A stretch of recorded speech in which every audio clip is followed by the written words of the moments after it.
Hands. At the end of this video, you're going to know exactly what the metaverse is and why you should pay attention to where it's going. The metaverse. Is it the end of humanity as we know it? Has the metaverse left you behind? Is the metaverse dead? Is the metaverse scary?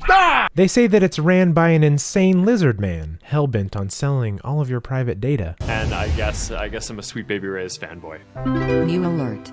Mark Zuckerberg offers you his Sweet Baby Ray's barbecue sauce. Roomba's gonna scan your house and sell your furniture online on OpenSea. No, but really, the metaverse isn't that cool at all. So what is it? Well, it's kind of like the internet. Anybody can utilize the internet. Anybody can build a website, anybody can make a service and sell it online and kind of do what they want with it. It's a set of tools. It's a place where you can be creative and do whatever you want, unless it's super illegal. Then no. I'm looking at you, Tornado Cash. Nah, we're cool, Tornado Cash. We're cool. But I do not associate with Tornado Cash or any of its users. But really, the metaverse is just another layer on top of the internet. It gives developers more tools to do crazy, wacky things with. Things like decentralized digital assets in 3D spaces. So what do developers plan on doing with the metaverse? Well, there's 4 big ones. There's digital asset ownership, virtual work and learning places, virtual business and markets, and just an overall expansion of social media platforms. So what's an example of a digital asset? So let's say you're playing an RPG and you need a new rifle. You buy the rifle. You can shoot it in the game, pew, pew, pew. Maybe you don't like the rifle anymore. Maybe you're like, I'm not a rifle guy. I'm a shotgun guy. So you know what? You sell the rifle to your friend for actual currency in the game. And then you use that currency to buy something else. But the cool thing about it being on a blockchain is then you could take that currency, pop it over to an exchange and get actual fiat out of it. Years and years and years ago in my childhood, I played Second Life. And I was hired by a guy inside of the game to skin 3D yachts inside of the game. And he paid me in PayPal for every yacht that we sold. And he was selling these things for hundreds of dollars. People in the game were buying them. And he would make the 3D models of them. He wasn't great at texture or anything like that, so that's what I would do. I would texturize these boats inside of Second Life's 3D editor. That was a long time ago, and the money was exchanged on PayPal, so PayPal took a cut or whatever, and the whole game was centralized, so it's completely different than what we're talking about here. The difference is, in this, is there is a decentralized chain involved. And another current example of digital asset is Axie Infinity, the guild that I ran over the course of 2021, where you would buy Axies or Pokemon and you would play with them. And if you won a battle, you would earn currency. Examples of virtual work and learning spaces. I mean, just imagine popping on your VR glasses, popping on some headphones, going into a bowling alley and bowling with your friends online live while you can all talk and discuss. You could teach a class on top of Mount Everest and show people what it looks like. You could teach a class inside of a 3D mechanic shop and show people how to take a tire off a car without anybody being there, without anybody being in danger. Just really, the possibilities are endless. You're in class and you're like, oh yeah, there's this whale. It's a humpback. It's huge, guys. I wish I could demonstrate, generate the whale above our heads. Let us see how big it is. I mean, that's what it's going to be like. So virtual businesses and markets. Again, I'm going to go with the truck theme because I've been having to work on my truck outside. Let's say you want to go check out a new car for sale, but you don't want to get dressed.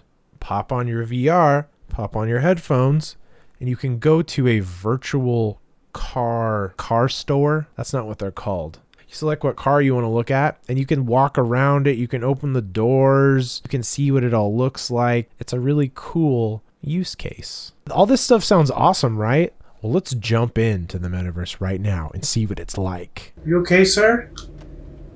Come on. Oh, sir, just come with me. Come on. Come with me. I'm gonna have to grab this guy, aren't I? I don't like this. Come on. Why are they so stuck? Why are you so stuck? Why?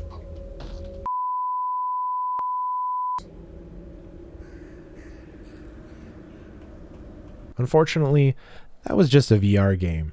Looked pretty cool though, right? The metaverse hasn't really caught up with that yet. So what is really the current state of the metaverse in 2022? And there are several big players, centralized and decentralized, rushing into the market. Everybody's heard of Facebook, aka Meta, getting into the race. It's not even worth mentioning at this point, but yes, we all know the Zuck is going in full force into the metaverse. We have Decentraland. It's like a very like Minecraft-like 3D space that's kind of just that's not great. Same thing with the sandbox. But with the last crash, all of crypto suffered and these projects really suffered.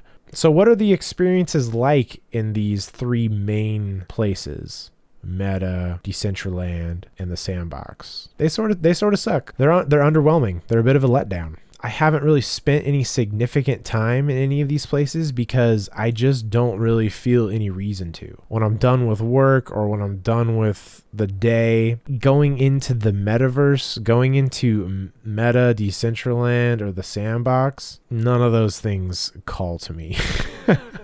And I think that's kind of why everybody's just kind of shitting on the metaverse lately. And I don't want this to be a video where I just poop all over the metaverse. I just want you to know, like, I got the 3D, I got the Vive. I got the Index. I've tried out the experiences. There's way funner just VR games out there. I have the headset, I have the computer, but it just doesn't call to me like a VR game does. Hello, sir. Are you okay? You need to put on your hat, sir. Okay, this is a safety zone. Okay, here you go. Oh, God. I wouldn't waste the small amount of time that I have inside of the metaverse as it is today. So overall, I would say right now, as of 2022, October, the metaverse is just too new to get really excited about. And its definition today will change in 5 years, and then it's going to change again in 10 years. And it's just going to keep evolving because it's a fluid thing that everybody that comes into contact with will affect and contort and distort. And what the am I talking about? You can be the one to change the metaverse. It's that new. I can guarantee you that the metaverse will eventually disrupt many, many industries, but we're just not there yet. But one day, I bet we will all look forward to being able to throw on some headsets and attend a live cool event from our couches. And you may say, well, you know, Mike, I'd much rather be there in person. I know. Me too. It would be cool to have this additional option. Of course, you don't have to use it, but I look forward to where it's going and the experiences that I can unlock from just sitting here in my office.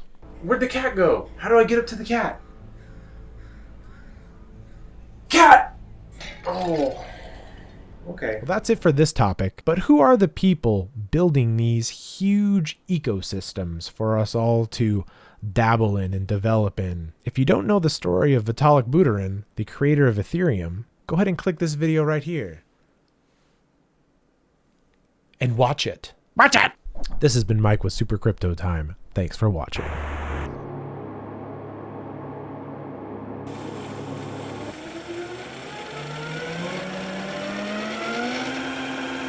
Roomba's been watching you poop, and it's going to open it.